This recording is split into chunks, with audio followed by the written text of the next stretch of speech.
Assalamualaikum warahmatullahi wabarakatuh. Masih bersama saya, Dwi Ayu Wulandari, akan memaparkan media pembelajaran PAI berbasis video yang akan diimplementasikan dalam pelajaran fikih kelas 10 dengan bab kurban. Nah, nanti di sini kita akan membahas tentang pengertian kurban, syarat-syarat hewan yang dijadikan kurban, hikmah berkurban, dan cara pelaksanaan kurban itu sendiri. Nah, apa sih pengertian kurban?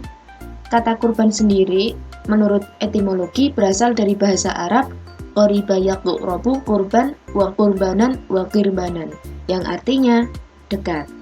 Nah, maksudnya yaitu mendekatkan diri kepada Allah dengan mengerjakan sebagian perintahnya. Yang dimaksud dari kurban yang digunakan ialah disebut ubdiyah, bentuk jamak dari kata dohiyah yang berasal dari kata doha atau waktu duha, yaitu sembelihan di waktu duha pada tanggal 10 sampai dengan tanggal 13 bulan Zulhijjah. Nah, dari sini muncullah istilah Idul Adha. Nah, menurut istilah, kurban adalah menyembelih binatang ternak dengan maksud semata-mata mendekatkan diri kepada Allah. Nah, dari uraian tersebut dapat dipahami yang dimaksud dari kata kurban atau ubdiyah dalam pengertian syara ialah menyembelih hewan dengan tujuan beribadah kepada Allah pada hari raya haji atau Idul Adha dan 3 hari tasyrik. Nah, 3 hari tasyrik itu apa saja? Yaitu pada tanggal 11, 12, dan 13 pada bulan Zulhijjah.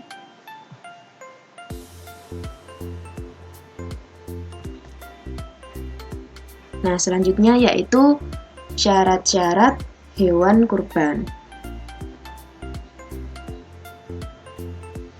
Yang pertama yaitu hewan kurban telah mencapai umur. Yaitu yang pertama unta yang telah berumur 5 tahun dan telah masuk umur ke-6. Yang kedua, sapi atau kerbau yang sudah berumur 2 tahun dan telah masuk umur ke-3.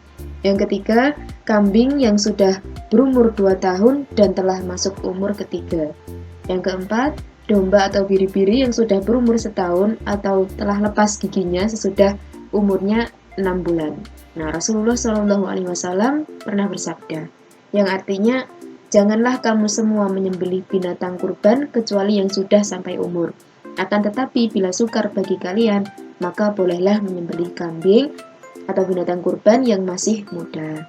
Hadis riwayat Muslim. Syarat yang kedua yaitu hewan kurban tidak sakit atau kurus. Dan yang terakhir yaitu hewan kurban tidak cacat seperti pincang, terpotong telinga atau ekornya, buta, dan lain-lain. Dalam ibadah kurban, pelaksanaannya bisa dilakukan dengan individu ataupun kolektif. Nah, ukuran kurban sekurang-kurangnya seekor kambing untuk 1 orang dan seekor unta atau sapi untuk 7 orang. Adapun pembagiannya, orang yang berkurban boleh mengambil daging kurbannya maksimal 1/3 dari bagiannya tersebut dan sisanya disedekahkan dan dihadiahkan kepada orang lain. Hal ini berlaku untuk kurban biasa. Tetapi, kalau kurbannya itu wajib, seperti kurban nazar ataupun kurban wasiat, maka orang yang berkurban tidak boleh mengambil sedikit pun daripada hewan kurban tadi. Selanjutnya yaitu hikmah berkurban. Antara lain, akan menambah keimanan dan kecintaannya kepada Allah Subhanahu wa taala. Selanjutnya, manifestasi rasa syukur kepada Allah atas segala nikmat dan karunia yang telah diberikan, menumbuhkan kesadaran beragama, menambah ukhuwah Islamiyah dan membantu sesama, saling mengasihi, saling menyantuni, dan saling memberi. Menyembelih kurban adalah suatu sunnah Rasul yang syarat dengan hikmah dan keutamaan. Hal itu dapat didasarkan atas informasi dari beberapa hadis Nabi yang antara lain artinya Aisyah menuturkan dari Rasulullah SAW bahwa beliau bersabda, tidak ada suatu amalan yang dikerjakan anak Adam atau manusia pada hari raya Idul Adha yang lebih dicintai oleh Allah dari menyembelih hewan. Karena hewan itu akan datang pada hari kiamat dengan tanduk-tanduknya, bulu-bulunya, dan kuku-kuku kakinya. Darah hewan itu akan sampai di sisi Allah sebelum menetes ke tanah.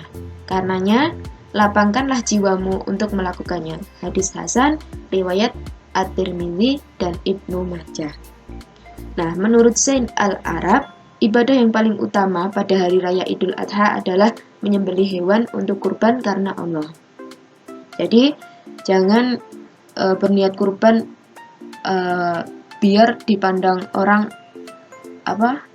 oh ini loh aku bisa kurban, orang itu tidak bisa. Nah, jangan gitu, jangan berniat untuk pamer. Sebab pada hari kiamat nanti hewan itu akan mendatangi orang yang menyembelihnya dalam keadaan utuh seperti di dunia. Setiap anggotanya tidak ada yang kurang sedikit pun dan semuanya akan menjadi nilai pahala baginya.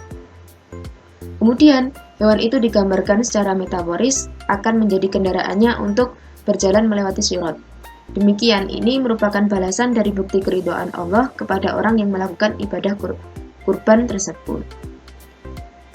Nah, masih banyak lagi sabda Nabi yang lain menjelaskan tentang keutamaan berkurban. Selanjutnya yaitu cara pelaksanaan kurban. Adapun cara pelaksanaan kurban, yang pertama yaitu niat memotong hewan kurban karena Allah Subhanahu wa Ta'ala. Jadi, jangan karena manusia atau apapun itu yang selain karena Allah Subhanahu wa Ta'ala. Terus yang kedua, menyiapkan pisau atau alat pemotong lain yang benar-benar tajam. Rasulullah SAW sendiri pernah bersabda yang artinya, sesungguhnya Allah telah mewajibkan bersikap baik terhadap segala sesuatu. Apabila kalian membunuh, maka bunuhlah dengan baik. Dan apabila kalian menyembelih, maka sembelihlah dengan baik.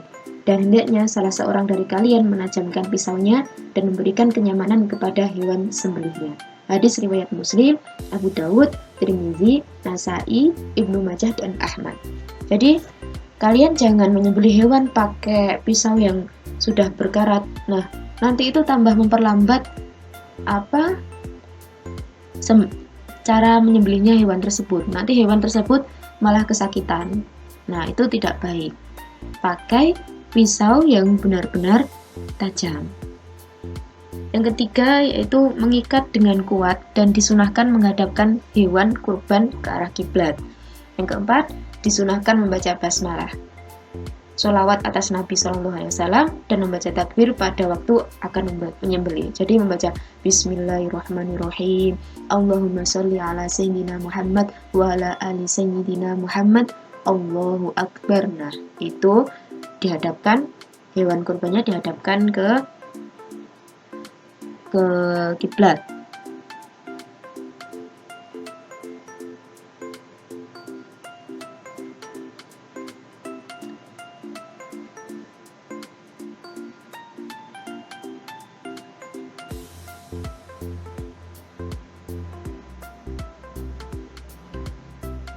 Selanjutnya yaitu orang yang berkurban disunahkan menyembelihnya sendiri. Ini jika memungkinkan ya. Kalau tidak memungkinkan ya bisa diwakilkan orang lainnya. Hukumnya sunnah. Terus yang keenam, memotong hewan kurban sampai memutuskan halqum dan marik. Nah, halqum sendiri itu apa? Tempat keluar masuknya nafas.